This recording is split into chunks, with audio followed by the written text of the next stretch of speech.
Bonjour à tous. Aujourd'hui, je voudrais vous présenter la X-Pro M50 de Smoke, mais la version upgradée de cette X-Pro, la version qui va jusqu'à 65 watts. C'est une mini box, mais avec de larges capacités. On va voir ça en gros plan. Je vous dis à tout de suite.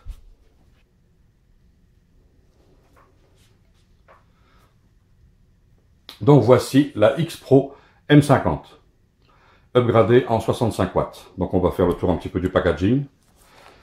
Donc on a bien sûr la photo, l'étiquette démontrant qu'elle a été upgradée jusqu'à 65 watts. Les couleurs qui peuvent se trouver dans le packaging, donc il existe plusieurs versions, jaune, rouge, je ne sais pas si toutes les versions existent, là je vais avoir la box noire, c'est elle qui est collée, le logo, le QR code permettant de se rendre directement sur le site. Ensuite en dessous on a le descriptif de la box, donc X-Pro M50, la qualité dans quel métal, métal elle a été faite, donc là, en aluminium et en zinc, ce qui la rend extrêmement légère, les capacités au niveau des résistances de 0,2 ohm à 4 ohms et elle va de 6 watts à 65 watts. Nous avons le poids 115 grammes, donc c'est vraiment léger pour une box. Ensuite, on a ici l'étiquette anti-violation, d'authentification. Il suffit de la gratter et de se rendre sur le site pour voir que c'est un appareil qui est, comment dirais-je, voilà, c'est un appareil authentique, je vais y arriver. On a ici deux numéros, je pense que ce sont des numéros de traçabilité qui sont propres leurs, et ces numéros doivent correspondre, celui-ci je pense pour la version 50 watts et celle-ci pour la version upgradée. On a ici tous les logos que l'on connaît bien sûr, que l'on connaît tous, le CE, la Communauté Européenne, le recyclage, normatif. Ici on a interdit aux moins de 18 ans, contre les femmes enceintes, le logo pour les femmes enceintes, de prévention pour les femmes enceintes, et encore le recyclage ici. Maintenant on va ouvrir la boîte. On découvre la X-Pro M50 qui est franchement très bien emballée. En cas de choc, elle risque rien. Voilà, on va continuer le packaging, on va revenir sur la box ensuite. Donc là il y a une lanière, donc bien sûr c'est qu'il doit y avoir quelque chose en dessous, comme beaucoup de fois maintenant, on est habitué. Un sachet de sel de déshydratant, un livret d'utilisateur qui lui est tout en anglais. Donc, mais c'est assez simple à comprendre parce qu'il y a des dessins et franchement les phrases sont courtes. C'est à moi qui comprends pas forcément grand chose en anglais, j'arrive à peu près à comprendre. Donc il est quand même pas mal, c'est assez utile. Surtout pour les fonctions de la box. Ensuite il y a un câble USB avec un USB normal et un mini USB pour charger bien entendu. Sur un ordinateur par exemple ou sur une prise murale. On a ici une étiquette qui est assez importante, que je trouve bien, qu'ils aient pu la mettre à l'intérieur. C'est par rapport surtout qu'ils demandent d'utiliser des batteries avec une décharge supérieure à 16 ampères, avec une capacité de décharge supérieure à 16 ampères, et ça je trouve ça très bien de prévenir, parce que c'est une box sur laquelle on peut faire du sub-ohm, et donc voilà, il faut bel et bien prendre les bons accus dedans pour pouvoir vaper en toute sécurité. Voilà, alors il demande également de ne pas changer les batteries trop fréquemment parce que ça affecterait le fait d'arrêter, de remettre, d'arrêter, de remettre, ça risquerait d'affecter un petit peu les réglages de la carte électronique qui est à l'intérieur. En gros, c'est ce qui est écrit. Ensuite, on a ici 6 vis. Alors pourquoi 6 vis? Parce que je l'ai passé très rapidement, mais vous allez voir ici, quand elle n'est livrée qu'avec 2 vis de montée. Ensuite, un autre sachet de déshydratant, on ne sait jamais, des fois qu'il en manque. Mais ça, c'est très bien parce que ça permet de maintenir les appareils au sec. Ensuite, ici, mais il est sorti de sa place, un petit bouton en caoutchouc. Ce petit bouton en caoutchouc va nous permettre de changer le bouton fire de la box qui, lui, est en plastique. Et ce petit bouton, c'est un réel plus quand on le met sur la box. Pour moi, c'est un réel plus. Franchement, ça change un petit peu la qualité du switch. C'est vraiment pas mal. Je vais le remettre en place, ici. Voilà, et on a une clé Allen. Ah bah oui, j'allais oublier. Donc on a cette clé Allen qui permet d'ouvrir la box. Et on a également ici un adaptateur Ego. Donc ça, je trouve ça pas mal parce que il y a encore des gens qui vapent sur des matériels type Ego. Moi j'en ai quelques-uns à la maison également, je m'en sers de temps en temps. Pour les invités ou des choses comme ça. Et ben là, l'adaptateur est livré avec. Moi je trouve ça plutôt positif aussi. On va refermer un petit peu tout ça. Je vais garder le switch parce que je vais vous montrer comment on le change. le switch en caoutchouc. Voilà, les petites vis, bah, je vais les garder parce que je vais en avoir besoin si je veux la monter en entière. Enfin, si je veux visser toutes les vis. Voilà. Hop, ça c'est mon autre box qui est tombé. Donc, ici on a cette petite box. Je dis petite, mini, parce que franchement elle est mini. Voilà, comparé à l'IPv2 par exemple. Ici, il n'y a pas photo. Elle est vraiment mini. Par contre, au niveau des capacités, elle est largement supérieure à l'IPv2. Voilà, je vais mettre du côté des switches, ce serait mieux. Ici. Donc c'est quand même, voilà, au niveau de la taille, de l'épaisseur, c'est pratiquement la même épaisseur. Si ça se joue, c'est à 1/10 de millimètre près. Les plus de cette petite box, nous avons ici un plot sur ressort. Donc ça, c'est pas négligeable du tout. C'est vraiment extra. Alors la petite vis ici, elle n'est pas très utile puisque de toute façon, il est sur ressort. On a les boutons qui sont, comment dirais-je, teintés de la couleur de la box. X-Pro M65, donc elle, il n'y a pas marqué upgrade, il y a juste marqué le nom de la box. Ensuite, en dessous, on a donc les deux vis qui sont vissées dessus directement d'origine. Et on a quelques écritures qu'on va retrouver. Voilà. Donc on s'aperçoit, j'ai laissé mes traces de doigts dessus, voilà, qu'il est possible de charger en 1 ampère ou 2 ampères, ce qui est extra parce que ça nous permet de limiter la durée de charge. Donc en 2 ampères, effectivement, ça va assez vite. On va pouvoir charger ça en 2 ampères, par exemple sur un ordinateur, un PC portable qui est équipé d'une prise pour, en charge rapide, ou alors il y a certains chargeurs, des prises murales sur lesquelles on peut régler également 1 ampère ou 2 ampères. Donc voilà. Ensuite, on a le logo du CE, la Communauté Européenne, et le logo de recyclage, et désigné par Smoke, bien entendu. On va ouvrir cette petite box. Voilà. Donc je pense qu'ils ont mis de vis tout simplement pour que le vapoteur puisse rapidement mettre un accu à l'intérieur. Bien entendu.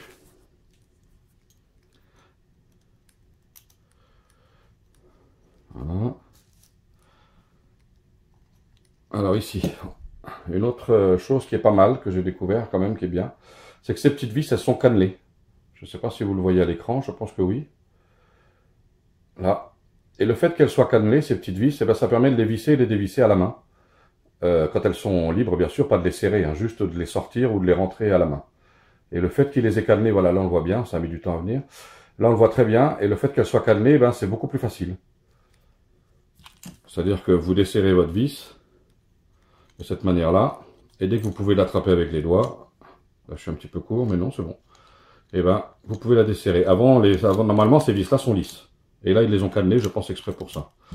Donc là on va retrouver donc, le fond, avec le pôle négatif, une petite matière plastique ici qui permet de, pas de protéger, mais je pense peut-être un petit peu de protéger la carte électronique qui se trouve ici, et surtout, voilà, de caler la carte. Ça sert à bloquer également la carte. Enfin, je pense. Hein. Parce que l'accu étant de l'autre côté, je vois pas l'utilité trop de celle-ci. Ensuite, il y a les trous d'évent. Mais je pense que c'est juste pour maintenir la carte à la bonne position en cas de choc ou des choses comme ça. Ensuite, on peut voir les trous d'évent. Il y en a 5. L'épaisseur de la pièce, elle est franchement de bonne manufacture. C'est apparemment une pièce injectée parce qu'on voit les points d'injection. Il y en a 3 ici. 4, pardon. Et la matière, franchement, elle est pas mal. C'est du costaud, c'est bien usiné, il n'y a pas de bord coupant, il n'y a pas de... c'est vraiment extra. Donc voilà. Ensuite, le fond de la box, je ne sais pas si on va réussir à le voir. Je vais essayer de faire une mise au point intérieure. Là. Voilà, donc là on trouve... On peut croire que c'est le plot positif de la box, mais non, ça n'est pas le plot positif de la box. Je vais essayer de mettre ça comme ça, pour qu'on voie bien dedans.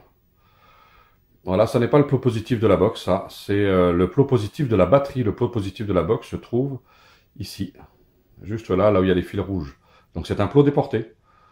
Et ce plot de la box, ce plot positif de la batterie, pardon, je dis de la box depuis tout à l'heure, le plot positif de la batterie, il est également sur ressort, ce qui arrange largement. Alors c'est pareil, ils ont mis une fente comme si on pouvait le régler avec un tournevis, mais eh ben c'est inutile puisqu'il est sur ressort. Donc au niveau du calage de batterie, que ce soit avec téton ou sans téton, il n'y a pas de souci, ça se met en place tout seul. Donc voilà. On va refaire un plan en cours. Ici on voit la prise USB. Là on voit le chipset, que je ne connais pas forcément. C'est le 2R2. Voilà, je peux pas vous en dire plus. Je suis pas un pro en matière informatique, en matière électronique, je veux dire, en électronique. Mais voilà, on voit la carte ici qui est propre. On voit ici un berceau, enfin des quarts de berceau qui permettent de maintenir la batterie et l'accu en place, n'est-ce pas?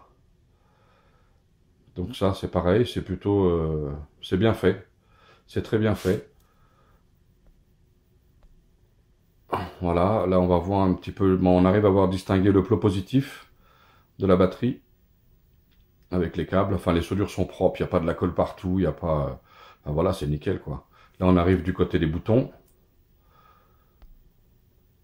de réglage, parce que les boutons sont juste là, en dessous de l'autre côté. Voilà. Ensuite, on a donc ces petits boutons de réglage. Donc, c'est une couleur, je dirais, anodisée, qui a été placée. Là, il y a un bouton reset. Il y a le bouton plus-moins qui permet de circuler dans le menu, et le bouton fire. Ensuite, ici, on a donc le fameux switch sur ressort. Je vais vous le remonter un petit peu plus de plus près si vous voulez voir, qu'il est bel et bien sur ressort. Voilà, vous voyez, il est sur ressort, et franchement, moi, tous mes atos et Cliro sont montés dessus sans aucun souci. Voilà, on a également ici un passage d'airflow qui a été bien découpé. Je ne sais pas si vous le voyez là. Voilà, ce qui permet que même quand vous avez, par exemple, un montage avec un airflow sur le pas 510 et qu'il vient tomber flush ici, eh ben l'airflow va arriver par ici. Ils y ont pensé, franchement, c'est pas mal. Donc voilà. On va mettre une batterie à l'intérieur. Voilà. On va mettre une petite batterie.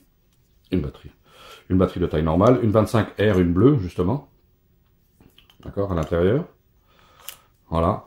Alors vous voyez que quand vous la mettez dans les lamelles qui permettent de la maintenir en place, il n'y a aucun souci. Voilà, je vais enlever ça pour la brillance. Je vais enlever la lumière, voilà. Ici, et ça, franchement, ça monte bien et c'est sur ressort, donc c'est vraiment top, quoi. Donc voilà, on va mettre la plaque. Donc il suffit de la maintenir, serrée. On amorce la vis avec les doigts. Donc ça, c'est plutôt pas mal. Le système de grip qu'ils ont mis dessus, c'est quand même pas mal. Excusez-moi pour le hors-champ encore une fois. Je crois que je vais en faire à toutes les vidéos. Voilà. Hop. Bien sûr, le plot positif de l'accu se trouve en bas. N'est-ce pas? Voilà. J'étais un peu flou. Je remets la deuxième vis. Hop.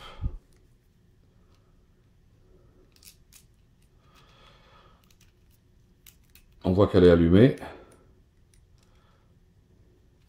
Donc je ne vais pas monter les 4 vis tout de suite parce que ensuite on va voir comment changer ce fameux switch. Donc je vais même la rééteindre.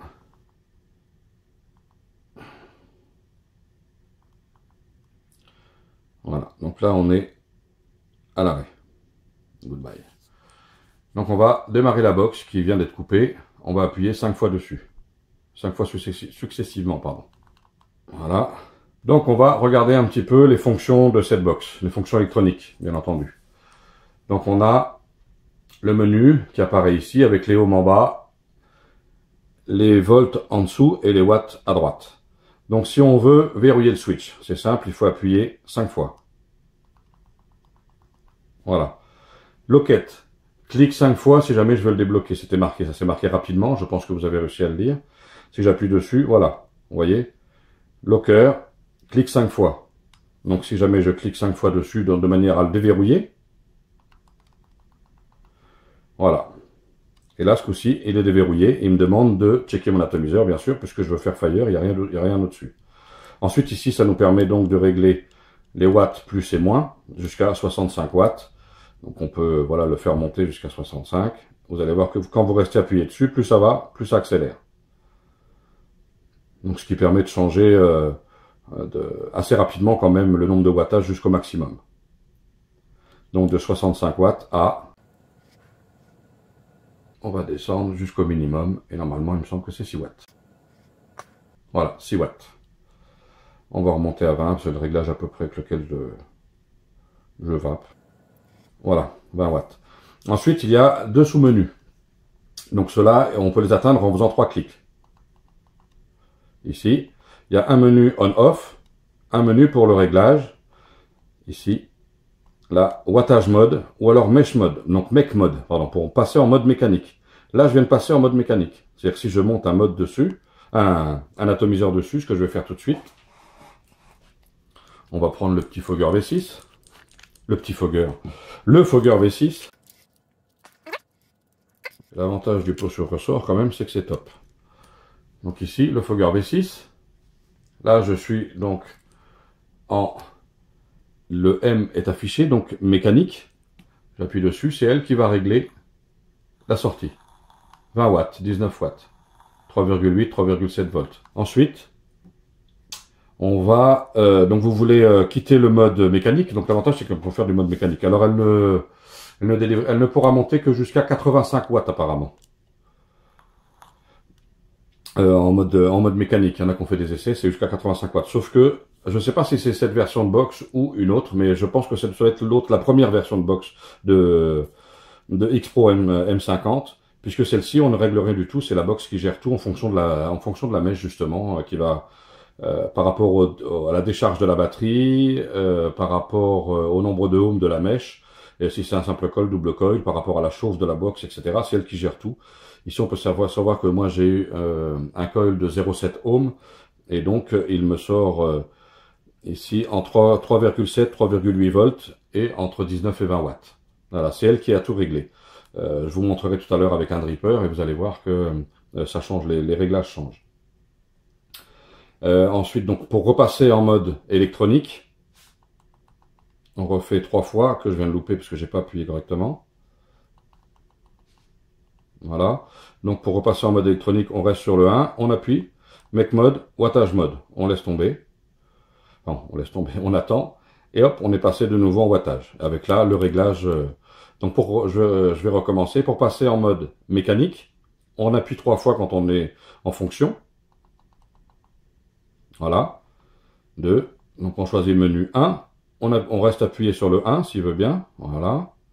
Et là, on a la possibilité wattage mode ou mécanique mode. On va rester en wattage. Si on rappuie 3 fois, on va aller sur le deuxième menu. Voilà. Ici, je reste appuyé dessus. Power on ou power off. Donc là, je vais couper la box. Voilà. Je vais rallumer la box par 5 fois. Voilà. Donc 20 watts. Je vais appuyer dessus. Comme j'avais bloqué juste avant, le blocage est maintenu. Il a mémorisé le blocage. Donc je vais débloquer ma box en faisant 5 fois maintenant qu'elle est allumée. Et là, je suis de nouveau débloqué. Donc vous voyez, les menus sont simples. Hein. Il y a 2 sous-menus et un menu principal. Donc voilà. Donc ensuite, on va changer ensemble le switch, ici, en plastique.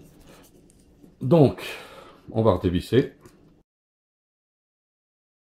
Vous maintenez la pression de manière à ce que ça vous facilite la chose pour enlever la batterie, bien entendu, parce qu'il y a le ressort qui pousse de l'autre côté. Donc il suffit de maintenir la pression de manière à ce que la vis se dévisse librement.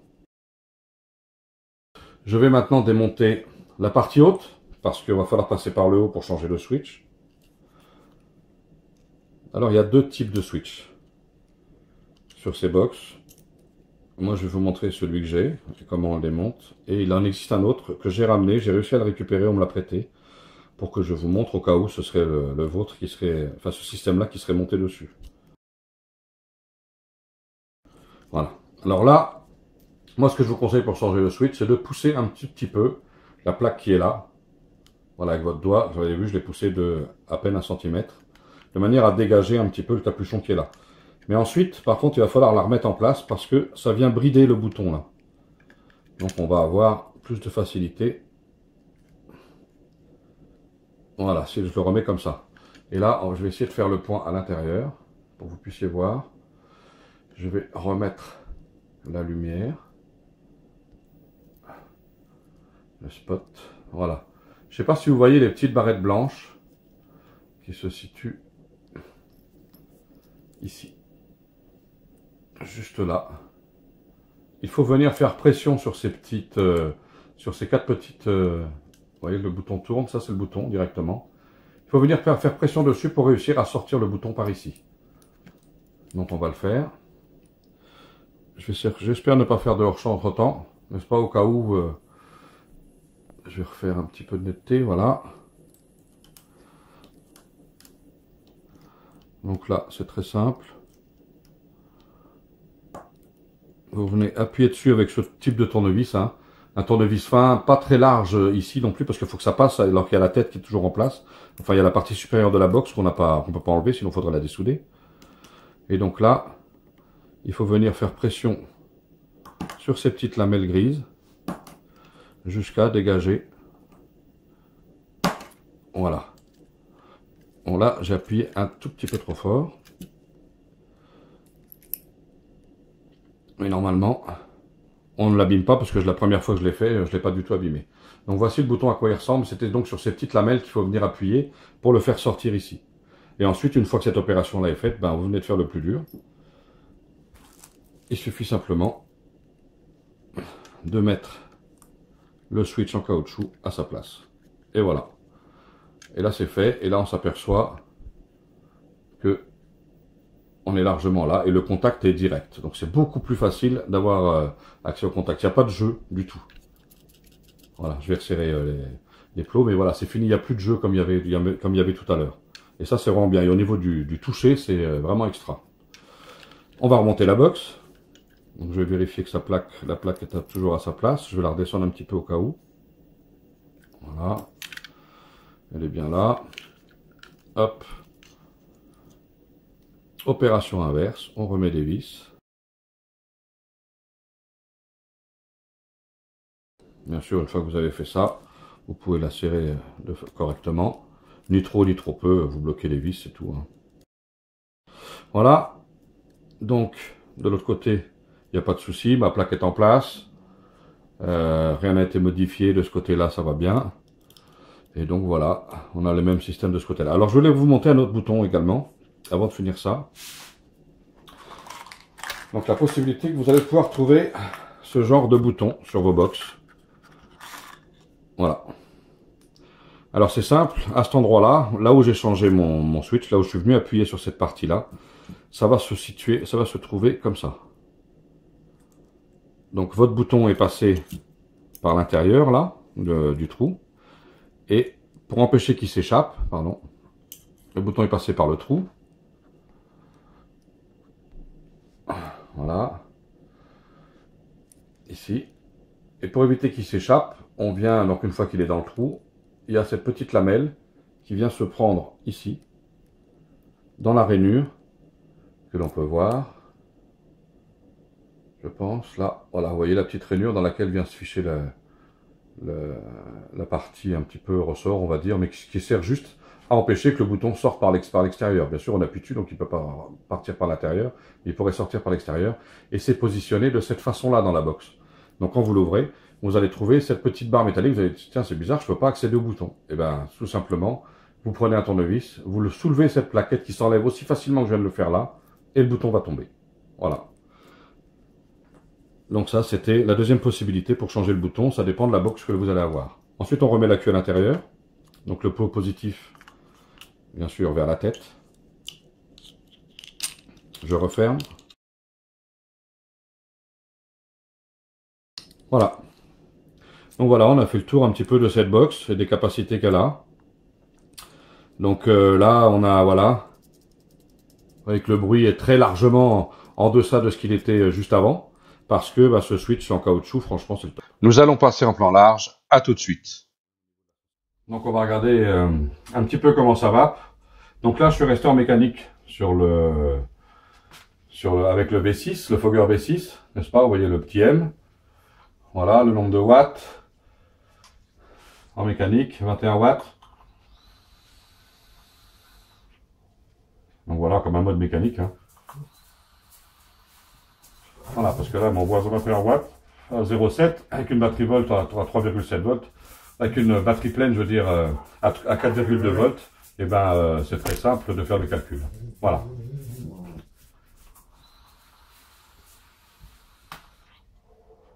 Donc ensuite, je vais repasser en mode électro, en appuyant 3 fois sur le menu. Voilà, wattage mode. Là, je suis en mode électro. Je suis réglé à 20 watts. Maintenant, je vais monter à 30 watts. Mon coil peut largement le supporter. Ce que j'ai fait dans le Fogger V6. Ici. Là, je suis à 30 watts.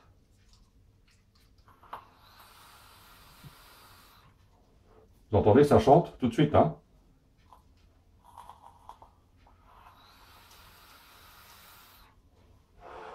Et ce qui est super agréable avec cette petite box, c'est qu'elle a une vape très lisse. C'est-à-dire que c'est stable et c'est vraiment extra, quoi. Elle envoie vraiment très fort.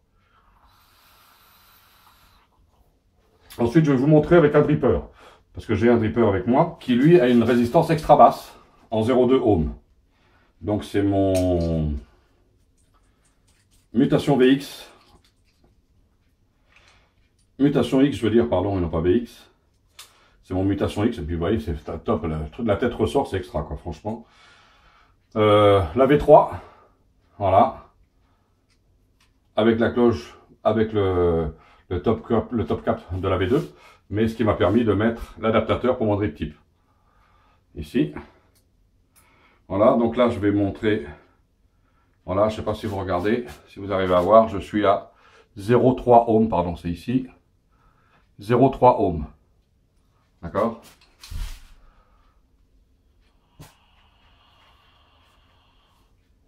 Là, je suis à 30 watts. Mais je suis en 0,3 ohm. Je vais la pousser jusqu'à 50 watts. 55 watts.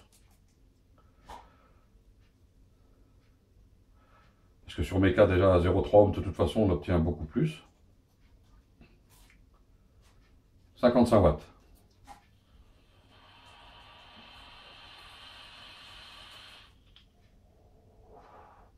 Et ça les envoie sans problème. Je suis à 55 watts. D'accord?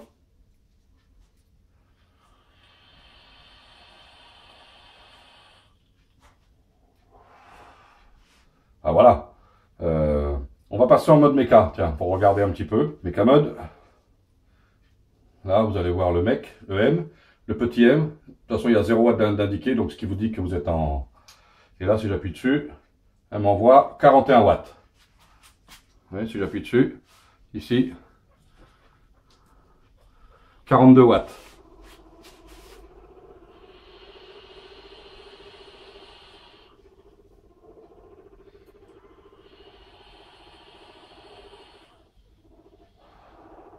Donc voilà, donc vous voyez que cette petite box, elle est peut-être petite, mais franchement, elle a beaucoup de capacité et elle est très très agréable. On peut passer en méca, on peut passer en électronique, on peut passer de l'un à l'autre, on peut monter des mèches. Là, vous voyez, j'ai mon coil, il est redescendu à 0,2. Hein. Pour vous dire, il est redescendu à 0,2. Dès qu'il chauffe, celui-ci descend à 0,2.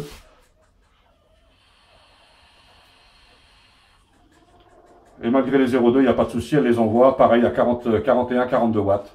Donc oui, elle permet de bien s'amuser avec quand même, parce que c'est quand même pas mal. Elle chauffe pas. Donc c'est pour ça, même en mécanique, là, mon mode méca, lui, il aurait déjà chauffé un petit peu. Et là, elle chauffe pas, parce que justement, je pense qu'elle régule en fonction de la mèche qu'il y a dedans, du nombre de ohms, de la décharge de la batterie. Donc ça, c'est plutôt pas mal. Je dirais qu'on est sur un mode méca qui nous protège quand même pas mal. Donc voilà, moi, c'est vraiment une excellente box. Je vais rappeler un petit peu les points positifs. Donc il y a le plot sur ressort. Le plot sur ressort positif, le plot positif sur ressort, je veux dire, c'est extra parce que tous les atomes montent dessus, c'est flush. Ça, c'est vraiment bien. Il y a la possibilité de changer ce petit bouton en plastique qui n'est pas top. Je sais pas pourquoi ils l'ont pas mis directement. Peut-être qu'il y en a qui préfèrent garder le plastique. C'est vrai qu'ils sont, comment dirais-je, de la même teinte que la box, en aluminisé un petit peu. Et c'est plutôt pas mal, mais c'est vrai que ça bougeait un peu. Et là, on a vraiment un contact qui est largement supérieur, enfin qui est plus affleurant de la petite gorge dans laquelle se trouve le switch, ce qui fait qu'on a un contact qui est plus facile à atteindre directement avec le doigt. Même quand on a les doigts un petit peu gros comme les miens, un petit peu gros comme les miens, et ben il n'y a pas de souci, on l'atteint. Qu'est-ce qu'il y a comme possibilité aussi, comme point positif? Il y a la possibilité de le charger en 1 ampère ou 2 ampères, ce qui n'est pas négligeable. Ça, c'est vraiment très bien. Il y a la possibilité également de vaper en mode méca, en mode électro. Ça, je l'ai déjà dit. Le point peut-être négatif, c'est qu'effectivement, il y a 4 vis pour desserrer, pour pouvoir changer la batterie, mais on la change pratiquement pas, puisque de toute façon, il y a un chargeur inclus à l'intérieur. On peut préserver sa batterie en chargeant en 1 ampère, mais si un jour on est vraiment pressé, la seule batterie qu'on a, c'est celle qui se trouve dans la box, et ben on le met en 2 ampères et allez, en 1 heure à maximum, c'est chargé. Également, un point très positif que j'ai oublié de vous dire, c'est qu'il est possible de vapoter en la chargeant. C'est-à-dire vous mettez la prise USB dessus. Contrairement à une des premières versions qui était sortie, ça n'était pas possible de le faire. Là, c'est possible. Donc vous le mettez dessus, vous allez voir le petit contact de la batterie se met en place. Et à partir de là, comment dirais-je, si vous la laissez comme ça, et ben vous allez voir la charge augmenter. Mais si vous prenez votre box et vous vapez dessus, il n'y a pas de souci, ça continue à charger. Je l'ai testé, il n'y a pas de souci, ça le fait. Donc ça, c'est aussi un point positif qu'il ne faut pas négliger. Et donc voilà, donc vraiment oui, le petit point négatif, c'était peut-être les 4 vis à changer, à dévisser, mais on va être amené à le faire vraiment peu souvent, très peu souvent. Donc pour moi, ça n'est pas un point négatif. C'est plutôt de l'autre côté. Le contact aussi positif de la batterie, qui est sur ressort également, donc au niveau du calage de la batterie, il n'y a pas de souci, rien ne bouge à l'intérieur. Voilà les capacités de 0,2 ohms jusqu'à 9 ohms, 9,9 ohms, de 6 watts jusqu'à 65 watts. Alors voilà, c'est un petit mode bien sympathique pour lequel on peut vraiment s'amuser.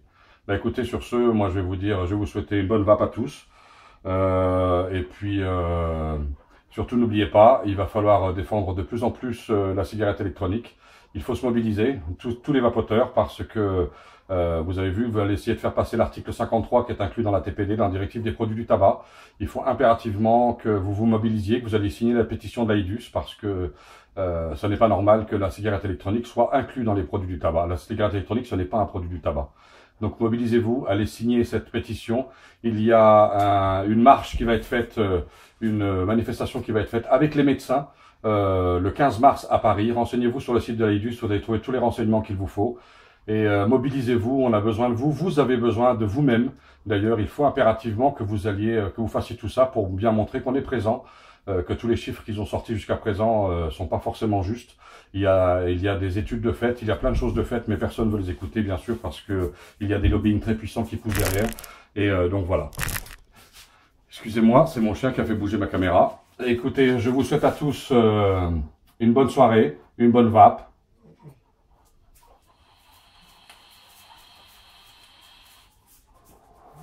Et surtout, restez mobilisés.